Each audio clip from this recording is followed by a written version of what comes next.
Oi gente, tudo bem? Eu sou Helene Ciprim e vamos continuar a leitura do livro Vidas em que Jesus e Buda se conheciam. Estamos no capítulo 9, a importância da mente. E a gente terminou falando que o que mais nos incomoda, é o que a gente mais tem que perdoar. E a Purchá, você mencionou o Manassás. A guerra civil é um dos melhores exemplos ilustrativos do ego em funcionamento. Em primeiro lugar, ela envolveu a questão da escravidão, que imediatamente vai ao ego, tornando os corpos reais. Alguns corpos têm uma cor diferente dos outros, o que está bem de acordo com o ego. Naquela época, alguns corpos eram considerados mais valiosos que outros e tinham direitos que os outros não tinham. Algumas pessoas consideravam os corpos deles como propriedade privada. O ego adora diferenças e sempre seduzirá as pessoas a usá-las para julgamento e projeção. Em segundo lugar, a guerra envolveu estados e direitos dos estados.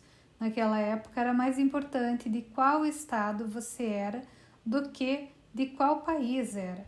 A maioria das pessoas nunca viajava para longe de suas casas e todas elas tinham muito orgulho de ser de lugares como Ohio, Massachusetts, Maine, Texas ou Virgínia. Mas o que é um estado além de uma ideia de separação? É a mesma coisa com países. Eles são apenas uma ideia de separação. Quando você assiste a um vídeo da Terra vista do espaço, percebe alguma fronteira? E o Gary, não. Mas isso acontece porque Deus, em sua finita sabedoria, decidiu nos deixar estabelecer nossas próprias fronteiras e depois defendê-las até a morte como um teste para nossa coragem no campo de batalha. E é claro, para ver quem poderia derrotar quem. Por que você pensa que eles nos chamam de raça humana? E a Purchá, você precisa tirar uma soneca. Como você sabe, Deus, em sua infinita sabedoria, ainda está em casa se divertindo. E muitas pessoas pensavam estar aqui, lutando na guerra civil. O conflito na mente estava gritando para ser cumprido. Embora Abraham Lincoln esperasse que os melhores anjos da natureza, como ele pensava a respeito, fossem vencer, não teve jeito.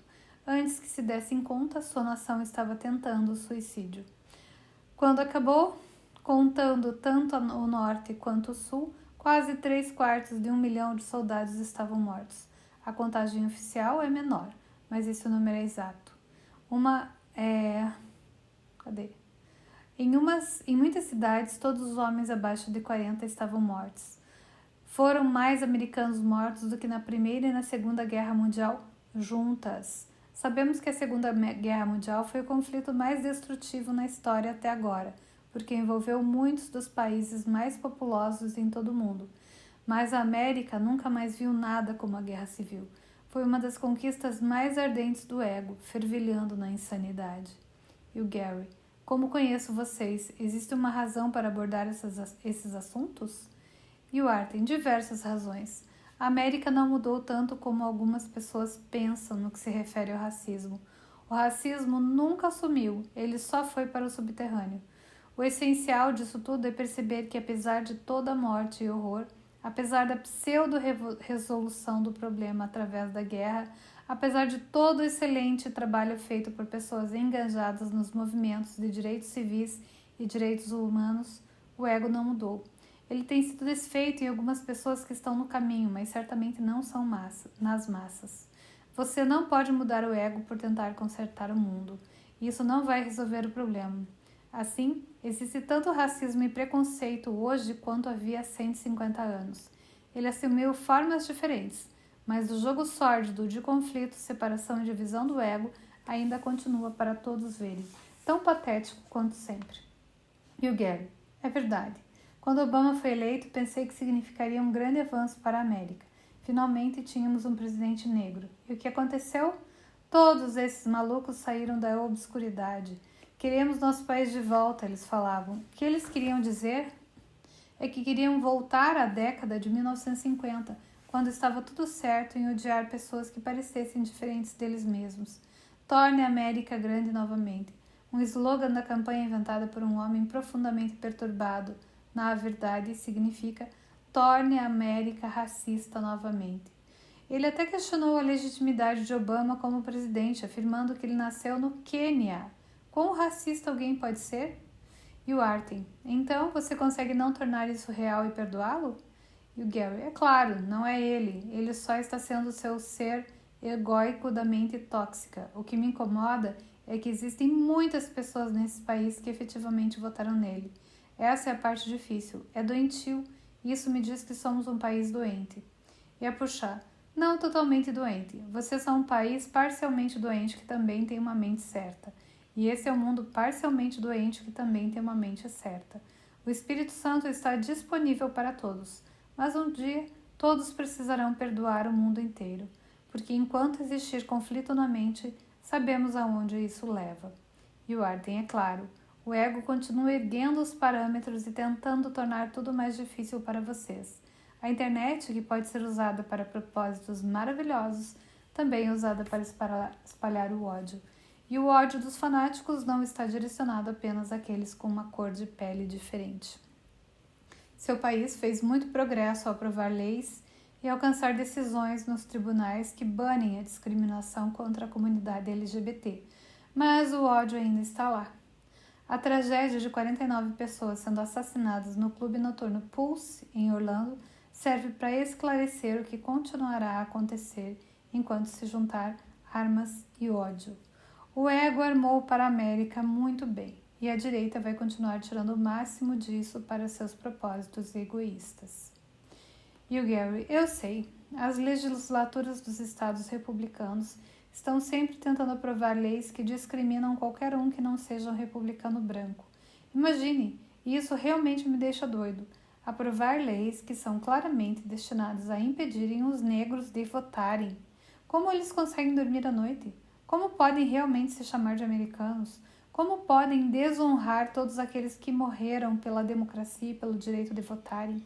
E como conseguem aqueles que podem votar darem poder a esses políticos regionais mentalmente doentes? E a puxar: é porque no nível da forma, fanatismo, misoginia e racismo ainda estão vivos e saudáveis na América e no resto do mundo. Mesmo hoje em dia, as mulheres não conseguem salários iguais pelo mesmo trabalho e são tratadas como inferiores aos homens pelos chefes das corporações. Qualquer um que não seja um homem branco, rico, em um momento ou outro de suas vidas é relegado à posição de cidadão de segunda classe. E agora existe a questão da imigração sendo levada ao extremo, dando ao ego mais pessoas para odiar. E o Artem: deixe-me aconselhá-lo sobre algo, Gary. Esses problemas certamente parecem existir no sonho, mas aqui está um fato que vem a você fora do sonho. Esses problemas não serão resolvidos pelos políticos. Um dia eles vão parecer ser resolvidos pelos políticos. Em breve as pessoas brancas não serão mais a maioria na América. Hispânicos serão o maior grupo votante. Não é preciso ser um gênio para entender para onde os políticos americanos estarão indo. E não é para a direita. Mas isso não é o que realmente vai resolver os problemas. A única coisa que vai resolver esses tipos de problemas que parecem estar no mundo será consertar o problema onde ele está, na mente conflitada e inconsciente. E o Gary: bem, pelo menos vocês são consistentes. Em todos esses anos que estamos conversando e nas muitas coisas diferentes sobre as quais falamos, percebo que mais cedo ou mais tarde vocês sempre trazem a conversa de volta ao perdão, porque é isso que desfaz o ego. E se cuidar da causa, o efeito cuidará de si mesmo. E o Arden: sim, e na maior parte você tem se saído muito bem. Essa sua coisa política é a última oportunidade generalizada de perdão que precisa cuidar. Eu digo generalizada porque é algo que se aplica ao seu mundo como um todo. Você já perdoou quase tudo mais. Agora existem lições de perdão que não são generalizadas, como a morte de um ser amado. Você perdoou esse tipo de acontecimento em sua vida também, mas precisa estar vigilante por Deus quando as oportunidades particulares de perdão vierem ao seu caminho. Aquele tipo de oportunidade que não é sobre o mundo em geral. Como já dissemos, e isso vale repetir como o curso inteiro faz, você saberá com certeza que perdoou alguma coisa quando ela não o aborrecer mais, quando não afetá-lo mais. Quando aquele político que você não suporta aparecer na TV e disser coisas que costumava deixá-lo furioso, e você for reagir e não restar mais nada lá. Mas, ao invés disso, você se sentir em paz, saberá que realmente o perdoou. E a puxar, lembre-se de se monitorar e aplicar os passos que você conhece às coisas que ainda o afetam. 1. Perceba que você está sendo acionado de forma negativa. Isso é o ego. Pare de pensar ou sentir com o ego. Pare de tornar isso real. 2. Comece a pensar com o Espírito Santo. Esse é um instante santo.